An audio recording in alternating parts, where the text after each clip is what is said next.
We see a young Mitsushima reflecting on his lonely school days, where he never truly fit in and was often the target of bullying. Meanwhile, at the arcade, fighting games beckon him with their allure. He admits, "This is where I found my first real challenge." Back then, arcades were bustling with all kinds of people: office workers, students, and even delinquents. For a kid like Mitsushima, arcades weren't exactly safe places, but the games offered a refuge from his harsh reality. Looking closely, he recalls how even girls and delinquents were bold enough to challenge him, despite his initial fears. The strongest player wins, and Mitsushima became unbeatable at his local arcade. He realized school was a place where he couldn't smile or fit in. Competing in games was a stark contrast to school life, where he had to tiptoe around everyone, while in games, he could crush his opponents with ease. In fighting games, you don't need to get along with anyone. Just sit down, insert a coin, and everyone becomes an opponent to be defeated. No other game suits him better. Losing feels like hell, so he heads home to review his strategy notebook. He loses a game, but it's a learning moment. He's determined to perfect his strategy. Back at school, Mitsushima is caught red-handed, submitting his game notes instead of his assignment. His teacher asks about the difference between fighting games and martial arts. Mitsushima explains that fighting games offer flashy special moves and energy blasts, impossible in real life, making them uniquely engaging. He further elaborates that defense in fighting games is way easier. Tiny characters can block massive army dudes without a scratch, and there are no side attacks that break your guard. He reveals the rock-paper-scissors system in games, where throws beat blocking, blocking beats attacking, and attacking beats throws. The key to fighting games is that anyone can win if they make the right decisions at the right moment, regardless of age, gender, or status. This realization motivates Mitsushima to excel. We see Mitsushima pondering the harsh realities of life, acknowledging that fighting games are just that, games. He reminds Nazuna that even sports can't provide a sustainable career, no matter how much you love them. Mitsushima then asks Nazuna to consider her future, pointing out that she has upcoming entrance exams. He emphasizes that making the right choices is key to winning in the long run, and he believes she has the potential to excel. Nazuna contemplates Mitsushima's words, wondering if becoming an amazing adult means setting aside her passion for fighting games. She considers her options seriously. Meanwhile, Nazuna starts questioning the value of her passion. She wonders if her love for fighting games is different from others, but realizes that the real world isn't as simple as living off your dreams. Nazuna boasts about her incredible win streak, boasting over 100 wins without losing a single game. She wonders aloud if her unique approach to the game sets her apart. Mitsushima notices an influx of gamers from other regions gathering at the arcade, causing trouble. These invaders are becoming a serious issue, prompting him to take action. A smug middle schooler challenges the newcomers, calling them out for mistaking casual play for skill. He confidently asserts his superiority over them. The middle schooler's tactics are called into question. Others label him a cheese boy, implying that he only wins through cheap tricks rather than true skill. Mitsushima steps in, telling the middle schooler to leave and not return to the arcade. He's cleaning up the community by dealing with toxic players. As Mitsushima drags the middle schooler out, he warns him not to resist or else he'll end up like the other kid who got into trouble for similar behavior. Mitsushima explains that arcades are meant for everyone to have fun, not just bratty kids. He lectures the middle schooler on being considerate and responsible, comparing it to school rules. The middle schooler gets the message and agrees not to come back to the arcade. MITS Chima tells him to go home, satisfied that he's taught a lesson. A few days later, the arcade remains peaceful, with MITS Chima standing guard to ensure no toxic players return. Nazuna hesitates, wondering if she should even approach the arcade. She's wary after what happened the last time, but also conflicted about giving up on her passion. Nazuna debates whether it's worth continuing with fighting games. She's confused about why she's still drawn to them, wondering if something as simple as a game could define her entire life. Our boy Nazuna has a moment of clarity, realizing that the world of fighting games isn't just a game. It's a serious, high-stakes arena where you can't afford to be out of place.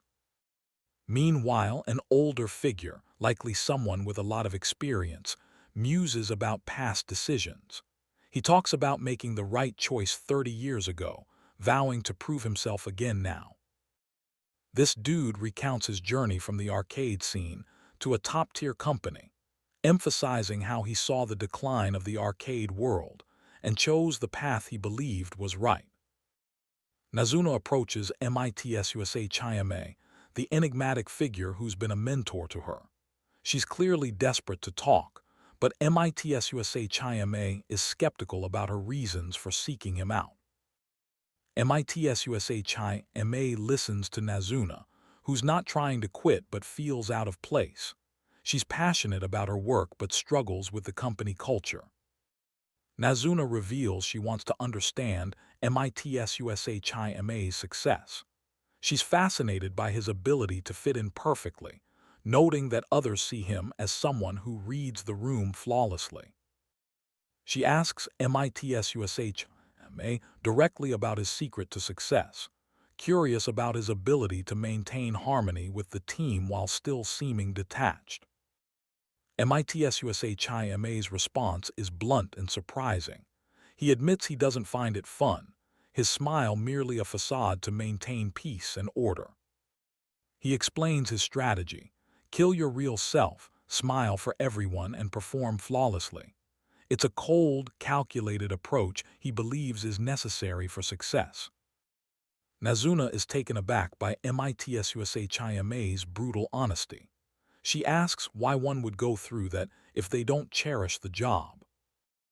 MITS Chime dismisses her concerns, stating that this is the ultimate strategy. He sees no other way to win in this corporate game. Nazuna, feeling defeated, tells MITS Chime that she can't give up on her dream job. She's torn between his advice and her own desires. MITS Chime, seemingly unmoved, acknowledges that Nazuna's decision might be harsh but true to her. He stands firm in his belief that the right move at the right time is all that matters. The mood shifts as MITS Chime receives news about a young woman from their company who took her own life. She was supposed to speak to someone she trusted. MITS Chime wonders if his earlier harsh words might have pushed this woman over the edge, revealing the darker consequences of his ruthless approach. We see an older gamer reminiscing about the decline of arcades in the 90s, as fighting games gradually faded into obscurity, leaving many to believe the fire had died out. Meanwhile, in the early 2000s, with the rise of the internet, fighting games were reborn under a new name: esports. And right at the center of it all was one man, a name whispered with awe among players: Daigo Yumehara. Looking closely, we see Daigo Yumehara, a living legend among pro gamers, speaking in an interview. He's the same kid from back then, the one who never gave up, even when the going got tough. Even for me, Daigo muses, there were times when continuing was hard, but fighting games have a long history, and I'm sure there were tough times for others too. Many talented players gave up, but if any of them had stuck with it. Yeah, there was one Cheeseba, he continues, his voice full of admiration. Some called him cheap, but wasn't he just using strategy? Back then, no one else took fighting games seriously. His precise gameplay felt like cheese to half-hearted players, but it wasn't. He was like me. He loved fighting games more than anyone, seriously aiming to be the best. He sacrificed everything for it, traveling just to play him. That's insane. Dago's face is a mix of respect and a hint of envy. I'm sure he would have been a pro, Dago concludes, his voice firm. Fighting games I abandoned 30 years ago, but people called cheese and said I was ruining the fun.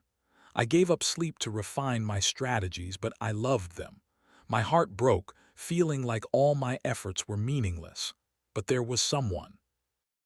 And that person became the best in the world, Dago continues, his eyes distant. Not going in. What did to Hermit was no different from what they did to Tomb. Just to protect, I broke her spirit with words. Would she still be alive? Few moments later, she was heard not fitting in well with the team. She wasn't solely to blame, but that's exactly why. Dago's voice trails off, his eyes reflecting regret. I don't want to make the wrong choice ever again. Those are the people I should never have abandoned, he declares, his voice hardened with resolve. And now, I'm walking the path I chose for myself. I'm going to meet someone stronger than me. And finally, as a fellow pro, I'll stand before Dago Umehara.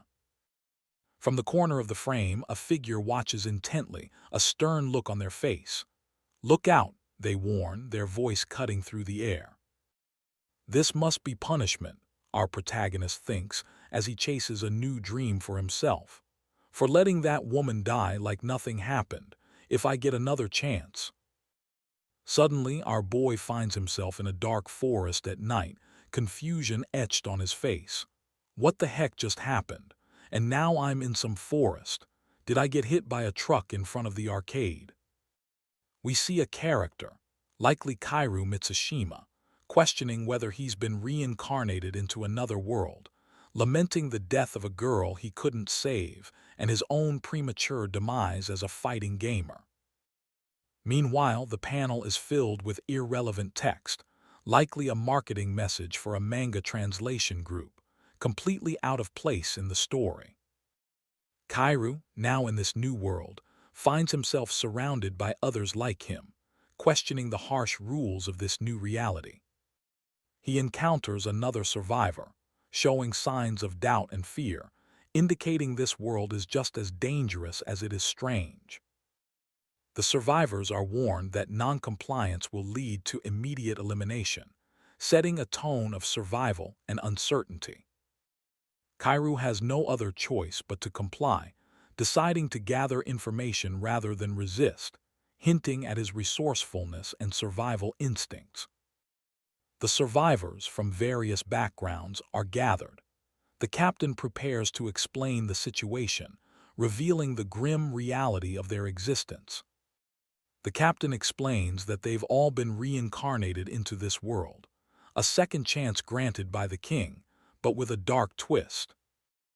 The captain clarifies that they are now called fighters, competitors from other worlds who will fight in hand-to-hand combat, emphasizing the brutal nature of their new lives. The captain elaborates that battles between these fighters will soon be part of a world martial tournament, making them valuable for entertainment and sport. The captain's words are laced with disdain, revealing that the royals and nobles view the fighters as nothing more than spectacles for their enjoyment. Kairu, understanding the gravity of their situation, realizes that they are easily replaceable and that the weak will be dealt with immediately. The captain dismisses many of them, treating them as disposable, with no regard for their lives or well-being. The captain's callousness is evident as he discusses eliminating the weaker fighters, showing a lack of empathy and a disturbing disregard for human life. The captain orders the survivors to pair up, a life-or-death decision that leaves no room for hesitation or dissent. We see the captain announcing a pairing challenge, hinting that the right partner can mean the difference between life and death. He looks at a mysterious, earnest-looking guy and a hot-headed fighter, pondering who might be the best choice. Our boy, who's Japanese, gets approached by a big, intimidating guy asking to pair up. The larger guy seems nice, but his build is off-putting.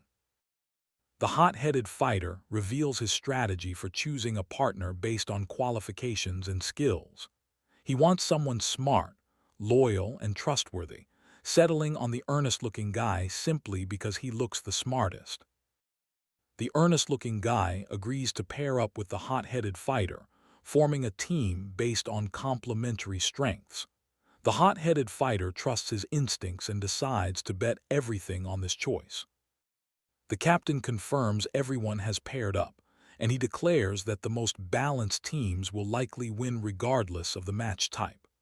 Everyone starts to form their pairs, with the earnest-looking guy and the hot-headed fighter looking like a solid combination. The captain announces that the winners will advance to the capital, while the losers become candidates for fighters. The earnest-looking guy and the hot-headed fighter brace themselves for the upcoming battle. The hot-headed fighter realizes the true nature of the pairing challenge, as the captain reveals that the weakest and most cowardly will be executed on the spot. The earnest-looking guy's prediction proves eerily accurate. The earnest-looking guy explains his reasoning for choosing the hot-headed fighter, knowing they would be forced to fight each other if not paired. He sees through the captain's plan and trusts his instincts. The captain starts the fight, and the earnest-looking guy, a middle-aged and average-built man, faces off against a huge muscular fighter. The earnest-looking guy is visibly nervous about the mismatch. The muscular fighter orders the earnest-looking guy to show some guts and start the fight. The earnest-looking guy is at a severe disadvantage, but he's determined to fight back. The earnest-looking guy struggles against the muscular fighter, realizing he has no chance of winning. The muscular fighter is impressed by the earnest-looking guy's resilience. The earnest-looking guy decides to use his speed and agility to outmaneuver the muscular fighter, dodging his powerful swings and looking for an opportunity to counterattack. The earnest-looking guy narrowly dodges another powerful swing, but he's surprised when he can't evade the next attack. The muscular fighter taunts him, calling him out for his lack of movement. A convict paired with trash feels lucky to have been reincarnated into another world. He boasts about his previous life and his new chance at freedom, while the earnest-looking guy listens to the convict's story. The earnest-looking guy reveals the convict's true identity, shocking him with the truth. The convict was executed and reincarnated, a true monster with a dark past.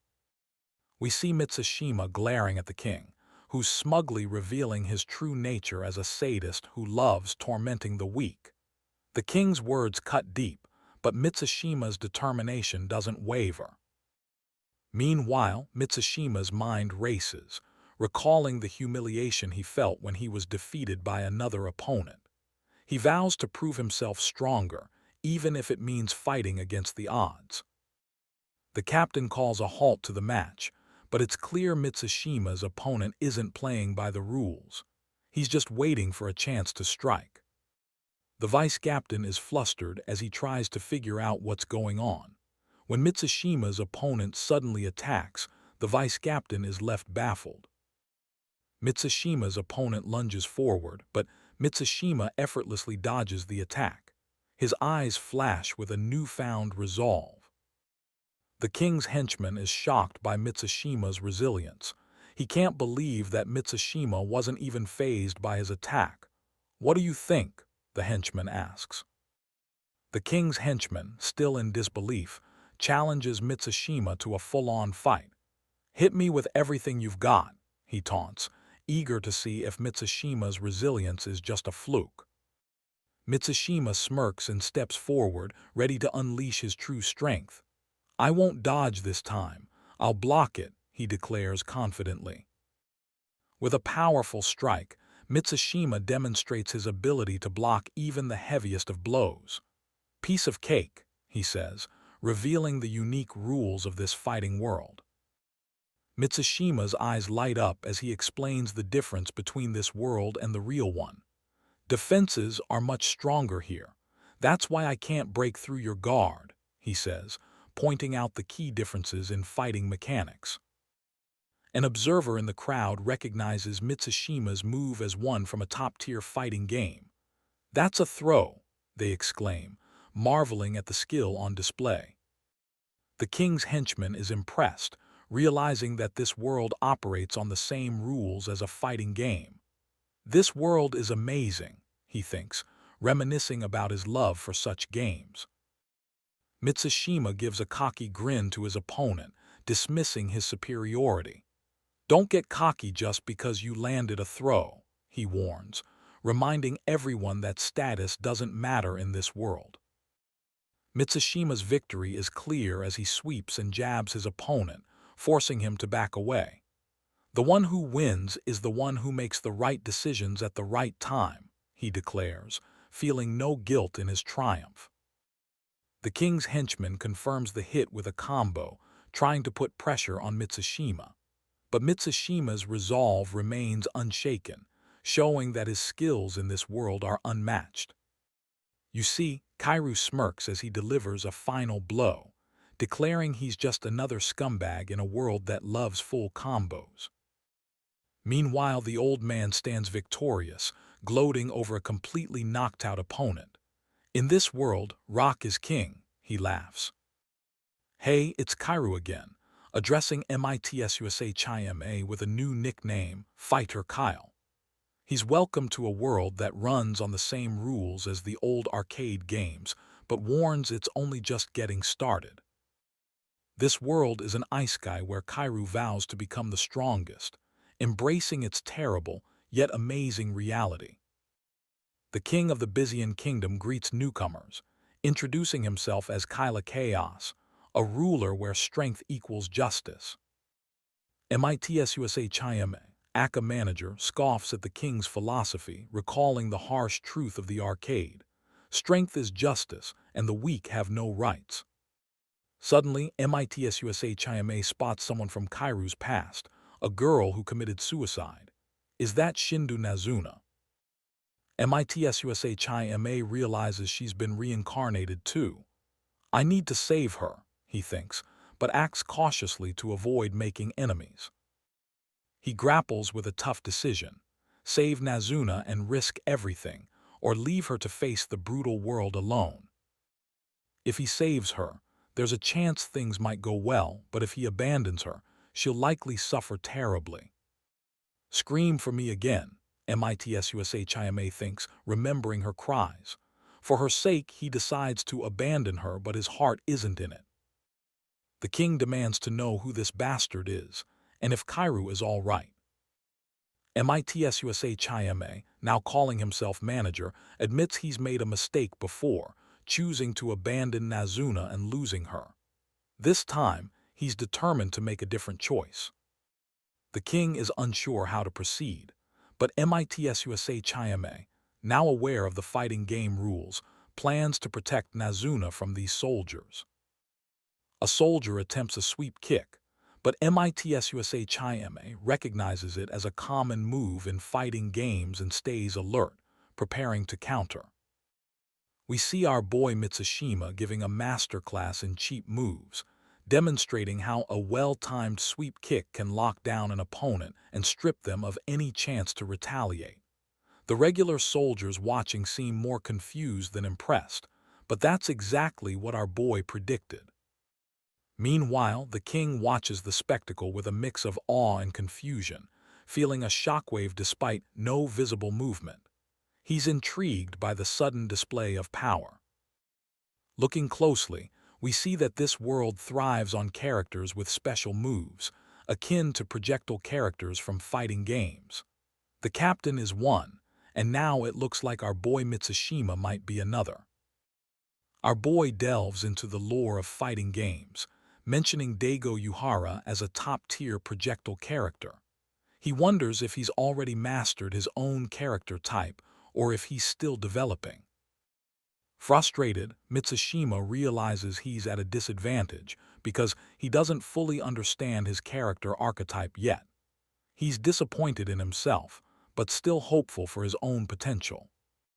Mitsushima, the strong man, asks the newcomer Kyle his name. He's impressed by Kyle's strength, a stark contrast to Nazuna's weakness.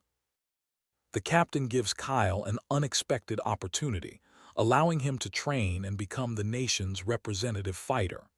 Meanwhile, Nazuna's worried about what Mitsushima might do next. Mitsushima reveals his true colors, forgiving Kyle's rudeness because Nazuna is weak and he hates weakness. He's about to continue punishing Nazuna when she pleads for mercy. The king intervenes, stopping Mitsushima just in time. He's intrigued by Mitsushima's proposal and promises to see Nazuna become stronger if he can pull it off. Our boy Mitsushima makes a bold offer, proposing to turn Nazuna into a warrior stronger than the captain within a week. The king, intrigued, asks what Mitsushima truly wants. Confident and bold, Mitsushima takes the bet, vowing to make Nazuna stronger than the captain. The king, amused, accepts the challenge but with a twist that leaves our boy biting his tongue. The king mocks Mitsushima, calling him a dog, but our boy remains unfazed. He's a strange man indeed, but there's something about him that keeps everyone on edge. The king, intrigued by Mitsushima's confidence, agrees to release Nazuna if he succeeds. However, he reveals a dark truth about his true desires, leaving Mitsushima wary. The king, with a sinister grin, commands Mitsushima to start training Nazuna. Our boy grits his teeth, unwilling to comply with the king's twisted motives. Frustrated and angry, Mitsushima lets out a loud scream, realizing the uphill battle he's just volunteered for. This is just the beginning of a dark journey for Nazuna. Our boy Nazuna's training session ends with an exhilarating victory, but the aftermath leaves a mess for everyone else to clean up. The king, who's been watching from the sidelines, doesn't hide his disdain for the brat. Meanwhile, the fighter trainees are herded into a dormitory, where they're given strict instructions on what to expect.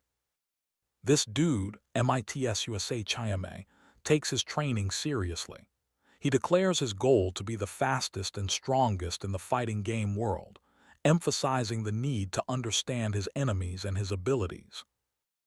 Looking closely, MITSUSA Chayame is seen taking notes on a strategy notebook, determined to keep his training and strategy secret. He's late to a meeting and rushes in, finding an urgent message.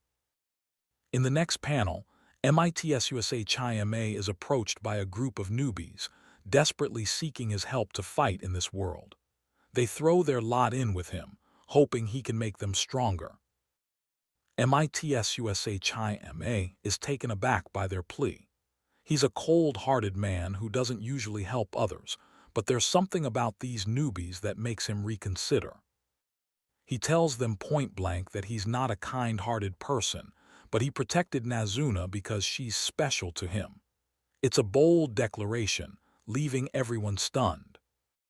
Kyoko, one of the newbies, rolls her eyes at MITSUSA Chayame's attitude, muttering under her breath that he's just like all the other men. Nazuna, meanwhile, seems conflicted but resigned. MITSUSA Chayame then asks Nazuna what she thinks is most important in this fighting game world. She hesitates, unsure if she's disappointed in his cold-hearted demeanor. MITSUSA Chayame explains that knowledge is the most crucial element. In this world, having the right information can mean the difference between life and death, and recklessly sharing it can lead to total defeat. He vows to keep his promise to the king, despite the rejection, and tells Nazuna he will make her stronger than anyone else. It's a heavy burden, but he believes it's the only way to atone. The next day, MITSUSA Chayame starts the training in the Iron Gate arena, where beginners are gathered. He instructs them to change into fighter costumes. Our boy Nazuna looks confused as she's handed a strange outfit, wondering what's up with this weird gear. The other newbies are equally baffled by the strange attire, feeling self-conscious and questioning its purpose. The vice-captain steps forward to explain the rules of the Iron Gate, emphasizing the strict penalties for breaking them. Each trainee receives 2 credit coins, representing their life in the arena. We see MITSUSA Chayame explaining the ruthless mechanics of the Iron Gate arena. The deal is simple. Each trainee's life is worth 2 credits, and those who can't fend off the newbie hunters will lose everything. MITSUSA Chayame reminisces about his arcade days, where winning was just a matter of skill and saving up coins. But here, losing means death, heightening the stakes exponentially. Meanwhile, a seasoned fighter approaches the girls, challenging them to a duel. He sees them as easy targets, ripe for the picking. The seasoned fighter notes that unlike arcades, the Iron Gate arena has a massive gap in skill levels. Newbies can avoid the newbie hunters if they don't fall for cheap provocations, but the girls are already attracting attention. 3 girls clearly out of place draw unwanted attention. One of them, Nazuna, tries to fend off the provocations, but the newbie hunters are relentless. MITSUSA Chayame watches, his hand slipping into a pocket as if by accident. He's ready to intervene, but the newbie hunters are too quick. The seasoned fighter initiates a duel with Nazuna. He's confident and dismissive, seeing it as an easy win. Nazuna, however, is hesitant but accepts the challenge. Kyoko, one of the girls, steps up bravely. She's prepared for a fight and shows she's not just a victim, but a potential player. Despite her karate training, Kyoko struggles against the seasoned fighter's unexpected moves. She's outmaneuvered and loses her credits, but the experience leaves her shaken. The seasoned fighter's victory is clear. He takes Kyoko's credits with a smirk, leaving her and her friends in shock. Kyoko reflects on the match, realizing she's been outplayed. She's determined to get stronger but knows the newbie hunters will keep coming. From that day on, the girls are constantly harassed by the newbie hunters. No one comes to their rescue, and the pain of isolation is profound. MITSUSA Chayame, observing from a distance, decides it's time to intervene. He's had enough of the injustice and decides to teach the girls how to fight back. Back to the present, MITSUSA Chayame confronts the newbie hunter who's been tormenting Kyoko. His tone is menacing, daring the hunter to do more than just take credits. The newbie hunter is caught off guard by MITSUSA Chayame's sudden appearance. He's not ready for this level of confrontation and retreats, realizing the tables have turned. We see Kyoko and her friends in a tense moment, determined to stay and help her despite the odds. They know they can't win, but their bond is unbreakable. Meanwhile, in a different part of the arena, Miku challenges the old man, her laughter masking her frustration. She offers to entertain both of them together, but her tone hints at hidden motives. An eager newbie approaches the old man, asking for a fight. He looks like a total new arrival, and the old man sees right through him. The old man, who we've learned to respect, decides to give the newbie a chance. He offers an unusual deal, 2 coins if the newbie can beat him. The newbie, desperate to prove himself, uses a basic attack that breaks through the guard. The old man calmly explains the flaws in his technique. As the newbie struggles, the old man demonstrates the importance of mastering jumps and anti-air moves. He teaches the newbie the core of fighting games, showing the newbie's glaring weakness. The newbie, now confident, tries to jump and attack the old man, but the old man effortlessly intercepts the jump, reminding the newbie of his earlier failure. The newbie is defeated without a chance, and the old man takes his coin. But there's an unexpected twist as another character intervenes. This mysterious figure, seeing the newbie's dedication, offers the coin back but with a condition. The newbie's wish is to become a sparring partner, hoping to learn from someone stronger. The old man, impressed by the newbie's resolve, agrees to be his sparring partner. He shares his philosophy on becoming strong, emphasizing the importance of knowledge and trust. Meanwhile, in the castle's inner chamber, the king and captain discuss the reincarnated fighters. They mention a potential player named Kyle who shows promise. The former king, now a captain, advises taking responsibility and choosing a strong representative. He warns of the dangers of overconfidence. The story shifts to a powerful figure who has summoned a fighting gamer, one of the legendary 5 gods in the world of fighting games. Back in the arena, Kyoko faces a new challenge. Her jumps no longer work on her opponent, forcing her to adapt her strategy. Kyoko's opponent, impressed by her growth, congratulates her on her impressive results. It's been just over a week since her total defeat, and she's made significant progress. We see Nazuna standing before MITSUSA Chayame, her eyes wide with excitement as she asks if she's gotten stronger. The other trainees whisper and stare in amazement, clearly impressed by her rapid improvement. Meanwhile, MITSUSA Chayam calmly explains that he only taught her 2 techniques, anti-air and sweeps, which have already proven to be game changers in the arena. He reassures her that these moves alone can help her win against most fighters.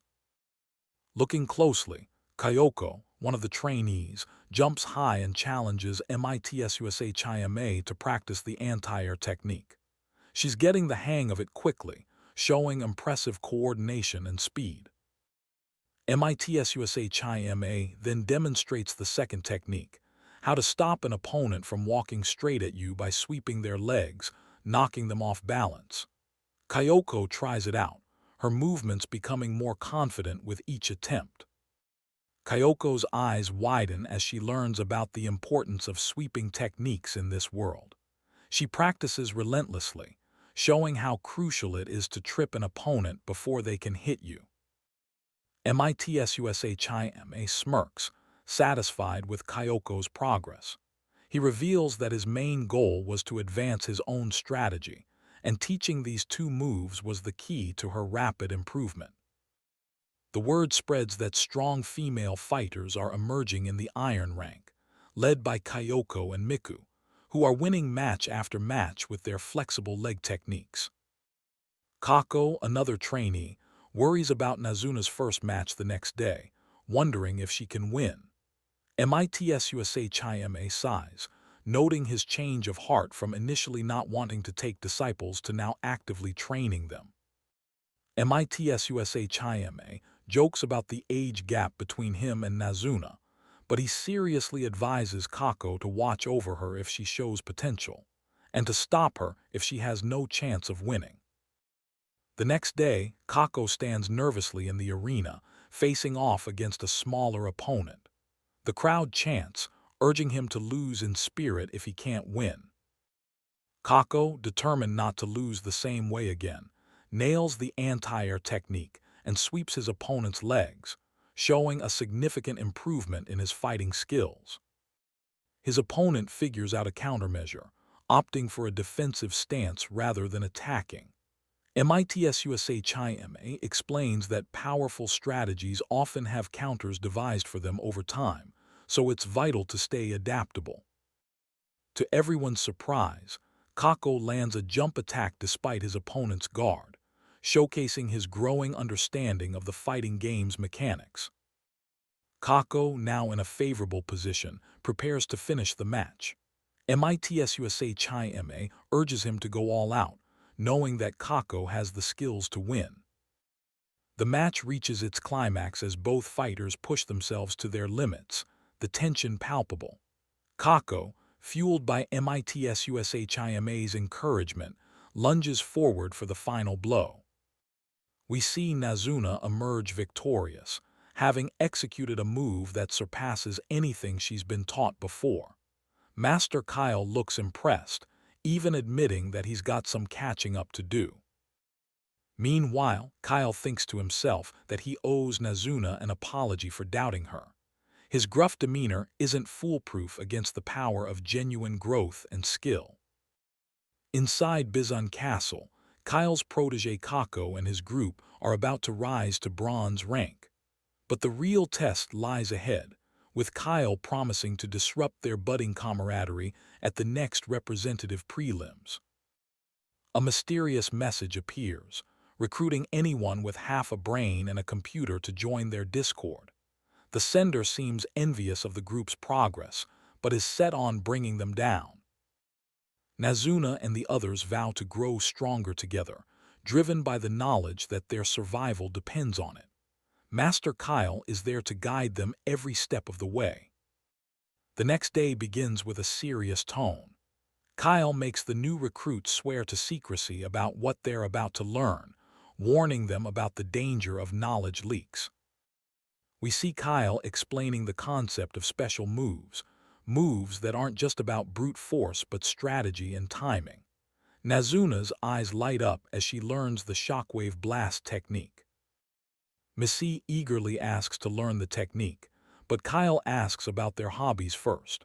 It's clear he's got a method to his madness, tying special moves to personal interests. When asked about hobbies, Missy lists karate, surprising everyone. Kako admits to watching pro wrestling, which Kyle finds oddly fitting for his special move. Kyle reveals that special moves are often reflections of each person's deepest interests. He promises to teach them how to use their bodies to perform moves they never thought possible. The search for special moves begins with basic moves and combos. Surprisingly, it's Missy who first discovers a unique move, much to Kyle's surprise. Kyle challenges Missy to use her new move on him. She accepts, ready to show him what she's learned with no holding back. Missy's shockwave blast hits Kyle with a powerful projectile, leaving him stunned and impressed by her newfound skill. Kyle is amazed by Missy's sudden prowess, asking how she managed it. He suggests naming the move, reflecting its unique nature. Reflecting on the day, Kyle remembers the joy and simplicity of arcade fighting games in his youth, where finding special moves felt like unearthing hidden treasure. Our boy MITSUSA Chiame is deep in thought, reminiscing about the thrilling days in the arcade. He's got a fire in his eyes, determined to conquer this new fighting game. With a newfound sense of purpose, MITSUSA Chiame sets his sights on training Nazuna and the others, ready to push them to their limits. Meanwhile, Nazuna looks at someone with a mix of confusion and concern, wondering what's on their mind. Kyle, who's been training the kids, looks uneasy as a woman approaches, questioning his authority over Nazuna. The captain appears, announcing that the next nation's representative selection trial is coming up, igniting a mix of excitement and anxiety among the trainees. The vice captain explains the stakes of the tournament, emphasizing that this isn't just a game but a crucial event with severe consequences for the defeated. The fighters are told they must compete in teams of 2, leaving one trainee out. This revelation sparks a mix of strategizing and unease. Someone suggests joining a Discord group for more information, but it's clear not everyone is on the same page about the tournament rules. MITSUSA Chiame reveals that the team battles will be in a 2 versus 2 format, with separate vanguard and captain matches, adding layers of complexity to the competition. Our boy MITSUSA Chiame looks puzzled, trying to grasp the implications of this new battle mode. Will this be a disadvantage for him and Nazuna? MITSUSA Chiame realizes the danger. If one of them ranks up with the master, it could spell trouble. He cautions Nazuna to choose their partner wisely. MITSUSA Chiame wants to know who he will partner with and who he might have to leave behind. The pressure is mounting. MIKU steps up, promising to focus on training and getting stronger. She's ready to face any challenge, but her words hit a nerve with MITSUSA Chiame. Kyle, who's been avoiding teaching the kids, decides to share some crucial knowledge to help them win, but his attitude remains as cold as ever. The trainees are left to figure out their strategy, unsure of how to proceed with the new rules. Will they be ready in time? We see the group discussing their trust in MITS-USA Chime, with one of them, Kako, questioning if they should doubt him despite his guidance. Meanwhile, Kako admits to feeling a connection to MITS-USA Chime, comparing him to her own father, while also noting Nazuna's determination to survive at any cost. Nazuna reassures Kako, promising she won't forget their bond, even if it goes beyond just words. Looking closely, the others express their concern for Nazuna, recognizing the fear and doubt she might be feeling. Nazuna apologizes for her past mistakes, begging for belief and understanding from her peers. The next day, MITS-USA Chime continues training them as if nothing happened, but there's an undeniable tension among the trainees. He appears to have made a decision, teaching them various skills day after day, but remains tight-lipped about what he said before they began their training. Right before the selection trial, MITS-USA Chime announces the pairs, choosing Kyoko and Kako, leaving Nazuna uncertain about her fate. The one left over is seen as the weakest, but Nazuna tries to keep her spirits up, despite the despair. Another trainee, Kairu, reveals his own pairing, suggesting MITS-USA Chime had planned to be the one left over from the start. Our boy MITS-USA Chime teams up with a surprising opponent, Bigo, described as the current top fighter in gold rank, causing shockwaves among the trainees. MITS-USA Chime reveals a critical piece of advice for winning: exploit your opponent's vulnerabilities, leaving the trainees to ponder on the true nature of their training. Ignoring the noise, a random text pops up, completely unrelated to the story, urging readers to join a Discord group for more information. Kairu questions MITS-USA Chime's teaching methods, wondering if they were all just fake strategies meant to deceive them. MITS-USA Chime dismisses their doubts, stating that from now on, everyone fights for their own survival, with no more alliances. Our boy Mitsushima gives a stern lecture to Nazuna and Kyoko, telling them bluntly that they need to figure things out for themselves if they want to know the truth. We see the Silver Gate looming ahead, marking the next step in their journey. Meanwhile, a newcomer to the Silver Gate ranks is immediately met with hostility and disbelief from the locals. They can't believe a new face would challenge them. This dude, clearly confident, declares that he and his team are here to take down everyone in the Silver Gate. Kyoko suggests that they should test their skills against the Silver rank fighters. If they can't even beat these guys, there's no hope for the tournament.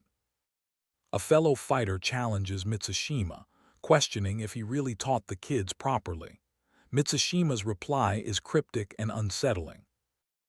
A seasoned fighter explains that there's no one right way to teach fighting games to beginners. Sometimes, the quickest path to victory isn't the most ethical. This brutal method involves using moves that are hard to counter and continuously pushing opponents out of the ring. It's like a one-sided beating. Some see this as noob stomping, but for beginners with little time before the tournament, it might be their best shot at winning. Nazuna and Kyoko are in awe of their own strength, realizing how far they've come under Mitsushima's guidance. The day of the tournament draws near, with the Bizon Kingdom's representative selection trial about to begin. The tournament will feature teams of two fighting each other, with the winning team challenging the reigning champions. Captain Rikudu, the strongest fighter acknowledged by the kingdom, is heavily favored to win, but there's always a chance someone could surprise everyone. A rival bets against Rikudu's dominance, predicting an underdog victory for Gora and Ryu, who will be facing off against Bigo and Kyle. Kyoko notices that Bigo's partner in the upcoming match is an average-looking individual, neither young nor particularly impressive. We see a heated exchange between two characters, with one calling the other trash, and warning them to back off from the arena. The trash-talking intensifies when one declares his sole intention to win the entire competition alone. Meanwhile, a determined figure, clearly our protagonist Bigo, steps up to the challenge, dismissing the naysayers and proclaiming, "I'm the one who's going to win this tournament alone." Looking closely, a group is recruiting for their team with a casual, almost mocking tone, inviting anyone with a brain and a computer to join their Discord group. They even offer special perks for those who know Japanese. Our boy Bigo smirks, confidently asserting, "A real fighting game player is me."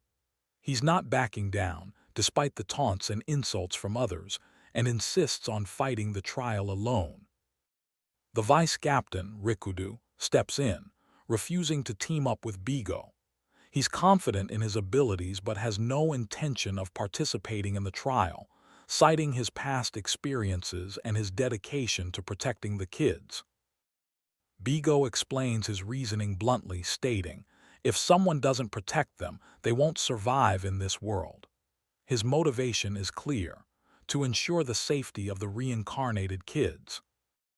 Rikudu remains unconvinced, questioning Bigo's ability to handle the challenge alone. He's wary of Bigo's confidence, but there's a hint of respect in his tone as he acknowledges Bigo's potential. Kairu, another character, challenges Bigo's resolve, questioning whether he can truly beat every opponent alone. There's an undercurrent of respect and curiosity, as Kairu is intrigued by Bigo's determination.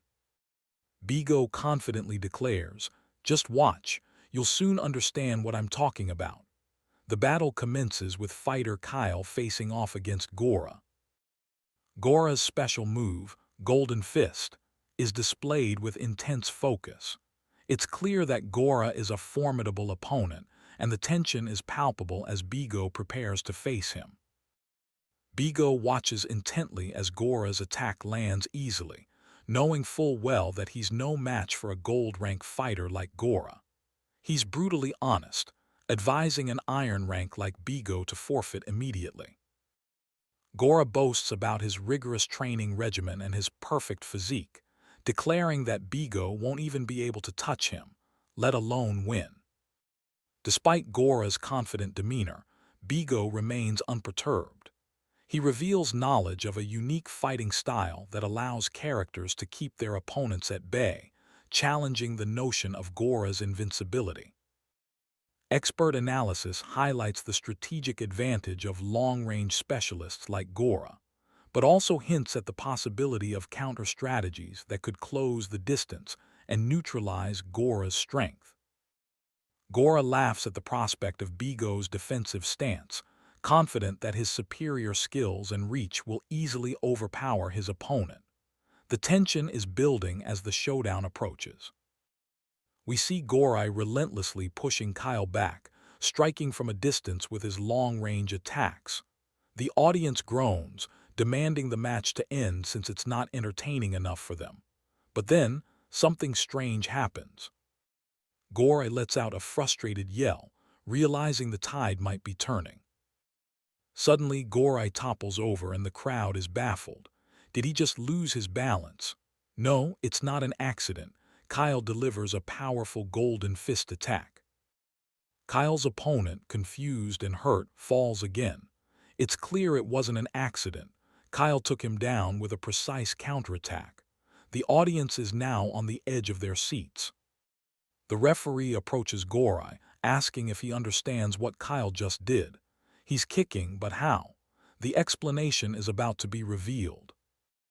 A bystander explains that long-range attacks have a vulnerability, the moment of exposure when the arms are extended. Kyle capitalized on that moment perfectly. Kyle pretended to be defensive, waiting for the right moment to match Gora's attack with his own. The crowd watches in awe as Kyle's technique is explained. The commentator marvels at Kyle's ability to read and exploit the precise moment of Gora's vulnerability. He's a true fighting game player, worthy of respect. Meanwhile, a side character breaks the fourth wall, recruiting new members for their Discord group. They joke about needing a Japanese speaker and can't wait to get more releases out. Light-hearted as always.